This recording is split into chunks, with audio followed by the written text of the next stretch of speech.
నేను ఇక్కడి నుంచి అర్జెంట్ వెళ్ళాలి. Have to go urgently. మీరు ఈ స్థితిలో వెళ్ళకూడదు sir. You don't understand man. I am DCP Ramachandra man. మేము వెళ్ళిపోతాం. బ్యాలెన్స్ పేమెంట్ ఇవ్వండి. K ramp movie review starring by Kiran Boram, Yukti Thareja, directed by Nani Jain. ఇప్పటి వరకు మన ఛానల్ ని సబ్స్క్రైబ్ చేసుకోకపోతే జర్రా సబ్స్క్రైబ్ కర్దు భయ్యా. కే ర్యాంప్ ఇక ప్లాట్ ఏంటంటే, Oh shit man.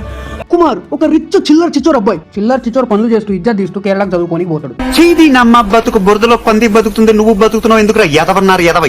అక్కడ హీరోయిన్ తో లవ్ లో పడతాడు. ఇక హీరోయిన్ కో డిజార్డర్ ఉంటుంది. ఇక హీరోయిన్ కున్న డిజార్డర్ ఏంది, మన చిల్లర్ చిచ్చోర్ బేవర్స్ కుమార్ మంచిగా మారాడా లేదా అన్నది మీరు సినిమాలో చూస్తారు. Now coming to the positives. ఏం లేవాడా, మొత్తం రొటీన్ రాడ్డు కొట్టిన మూవీ అనమాట. ఇది కే ర్యాంప్ కాదు. కే ర్యాంప్ లోంచి ఆర్ తీసేస్తే మొత్తం చేసిరు కంపు. ఆ కంపు భరించలేక సినిమా మధ్యాహ్నం థియేటర్ నుంచి వెళ్ళిపోతారు చాలా మంది. ఇక పాజిటివ్స్ పక్కన పెడితే అంతో ఎంతో రిలాక్సేషన్ అనిపించినాయి చెప్తా. సెకండ్ హాఫ్ లో ఫ్యూ సీన్స్ బాగున్నాయి. అక్కడక్కడ నవ్వు తెప్పించడానికి గట్టిగా ట్రై చేశారు. ఎక్కడో ఒక మూలన కొంచెం ఫాదర్ సెంటిమెంట్ అనేది లైట్ గా టచ్ అయింది. సాయి కుమార్ కి నరేష్ కు మధ్యలో వచ్చిన కామెడీ ట్రాక్ కూడా కొంచెం టచ్ అయింది. హీరోయిన్ గ్లామర్ వర్కౌట్ అయింది. గంతే. No coming to the negatives. ఇక మొదలెడదామా? ఇట్లాంటి కథల్ని మనం 2010 చూసినాం. Outdated story, outdated comedy. Literally Instagram memes లో ఉండే కామెడీని కాపీ మింగిరు. ప్రతి సీను క్రింజ్ మ్యాక్స్ ప్రో. సినిమా మొత్తం ఆర్టిఫిషియల్ గా ఉంటది. ఇక హీరో హీరోయిన్ మధ్య కెమిస్ట్రీ గురించి ఎంత తక్కువ మాట్లాడుకుంటే అంత మంచిది. మొత్తం ఆర్టిఫిషియల్ రోబోటిక్ లవ్ స్టోరీ అనమాట. లవ్ అంటూ లవ్ స్టోరీ చూపిస్తారు. కామెడీ అన్న పేరుతో క్రింజ్ చూపిస్తారు. చాలా మంది కమెడియన్స్ పెట్టుకోరు, ఒక్కరిని వాడుకోలేకపోయారు. ఈ సినిమాలో డైలాగ్స్ ఉంటాయి భయ్యా, అవి డైలాగ్స్ కాదు, భూతు పురాణం. ఆ డైలాగ్ రైటర్ ఎవడైతే ఉన్నాడో ఇన్స్టాగ్రామ్ రీల్స్ చూస్తూ డైలాగ్స్ రాసినట్టు.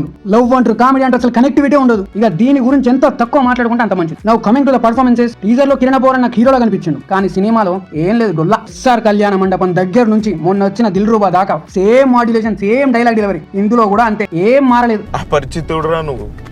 యుక్తి తరేజా ఏదో డిజార్డర్ పెట్టి వేటున్న రోల్ ఇచ్చారు కానీ ఫేస్ లో ఎక్స్ప్రెషన్స్ బలగలే. టూ మచ్ ఆర్టిఫిషియల్ ఉంది యాక్టింగ్. అయినా తననే ఉందిలే, క్యాష్ చేసిన అన్నారు. గ్లామర్ హీరోయిన్ బట్టి యాక్టింగ్ చేయమంటే ఏం చేస్తుంది? గ్లామర్ ఏ చూపిస్తుంది. అదిరిపోలా. ఇక రిమైనింగ్ అందరూ బాగా చేశారు. కామ్నా చెట్మాలని గారు ఈ సినిమాతో సెకండ్ ఇన్నింగ్ స్టార్ట్ చేశారు. ఆమె ఎందుకు చేశారో నాకు అర్థం కాలేదు. ఏం లేదు, క్రింజ్.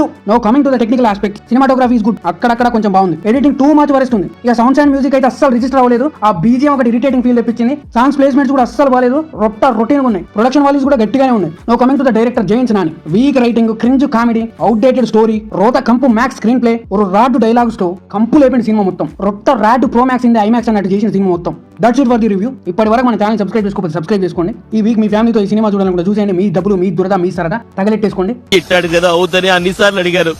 ఎక్కడికి వెళ్తున్నాం